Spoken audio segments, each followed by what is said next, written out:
عسلامة ومرحبا بكم الناس الكل، إن شاء الله تكونوا بالخير يا ربي. اليوم رجعت لكم بوصفة تونسية زمنية من قاع الخابية اللي هي الرفيس التونسي.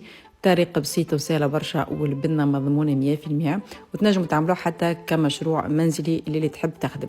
أين نتعدوا نشوفوا المكونات وطريقة التحضير. لتحضير الرفيس التونسي باش نستحقوا الكيلو سميد متوسط، مهم برشا يلزم يكون سميد متوسط.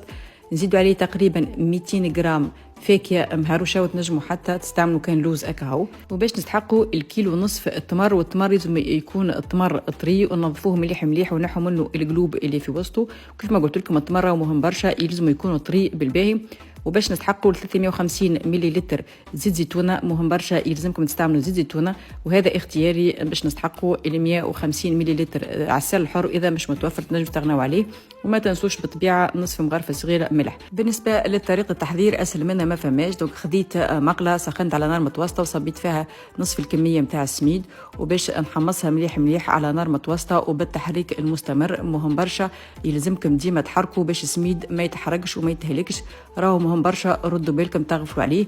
يلزمكم ديما تبقوا واقفين بحذاه، وديما انتم تحركوا حتى لين السميد يتحمص بالباهي وتبدل اللون نتاعو. ملاحظه صغيره، انا لهنا عطيتكم كميه نتاع كيلو سميد، وبالطبيعه انتم تنجموا تستعملوا كميه ما اقل والا كميه ما اكثر. وبالنسبه للاخوات اللي يحبوا يخدموا على رواح المتجارب، هذا تنجموا تعملوه كمشروع منزلي بالحق، راهو مشروع ناجح 100%. انا الحقيقه راني نخدم فيه في الدار وتجيني عليها برشا طلبيات، مشروع تبارك الله. بالحق اللي تحب تخدم على روحها تبدا بالرفيس التونسي، على خاطره راهو مشروع ناجح ومضمون 100%، وخاصه انه هو سهل وما يتكلفش برشا. وهذا هي السميد نتاعي من بعد ما تحمص بالباهي. هذا اللون يلزمكم تحصلوا عليه، يلزم يكون اللون نتاعو دوري، ما يلزموش يكون لونه غامق برشا، يعني ما يلزموش يكون مارون فونسي. لهنا حبيت نوريكم عن قرب هكايا باش تشوفوه بالباهي ويظهر لكم اللون نتاعو كيفاش. دونك هذا اللون يلزمكم تحصلوا عليه، ما يلزموش يكون اغمق من هكا، على خاطر كان تغمقوا فيه راهو السميد باش يتحرق وما يجيكمش من بعد الرفيس التونسي بنين. من بعد ما كملت حمصت السميد حطيته في القصعه وزدت عليه الملح، وباش نزيد عليه بقيه المكونات الكل، ومن بعد باش نعجنه مليح مليح. بالنسبة للعسل راهو اختياري، والفاكهة زادة راهي اختياري. تنجموا تحطوا الفاكهة اللي تحبوا عليها، وتنجموا حتى تستغنوا عليها كومبليتمون وتستعملوا كان باغ اكزومبل كان الجلجلان اكاهو. وبالنسبه لزيت زيتونه انا استعملت 350 مليلتر، وانتم بالطبيعه تنجموا تستعملوا ما اكثر شوي على خاطر كل نوعيه سميد كيفاش تشرب. بعد ما حطيت المكونات الكل في القصعه عجنتها مليح مليح لين تحصلت على العجينه بالقوام هذا. يلزمها العجينه تتلم معاكم بالباهي، اذا الرفيس التونسي ما يتلمش هذا يعني باللي هو ناقص التمر. دونك يلزمكم تنجموا تكعبروها كيف من هكاك بالضبط، يعني تنجموا تشكلوها.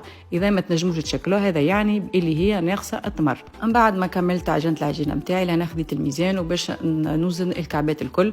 بالطبيعه انا باش نعملهم تقريبا 40 جرام الوحده. انا الحقيقه نشوف الكعبات كيف يبدو 40 جرام، يبدو يعني حلوين ومزيانين ومرطوبين، وما يبدوش كبار برشا وما يبدوش زيادة صغار برشا. وكيف ما قلت لكم انتم من بعد الكبر والشكل تتحكموا فيه. نكملوا نوزنوا الكمية الكل اللي عنا بنفس الطريقة، ومن بعد باش نتعدوا ونشوفوا كيفاش باش نشكلوها. من بعد ما كملت وزنت كميه من اللي عندي باش نشكلها. انا باش نستعمل القالب هذا، وانتم بالطبيعه استعملوا اي نوع نتاع قالب متوفر عندكم في الدار. انا القالب هذا راني شريته من امازون، ولكن راني نتصور انه هو موجود يعني في الاسواق الكل. بالنسبه لاستعمال القالب هذا راهو بالحق يسهل عليكم برشا.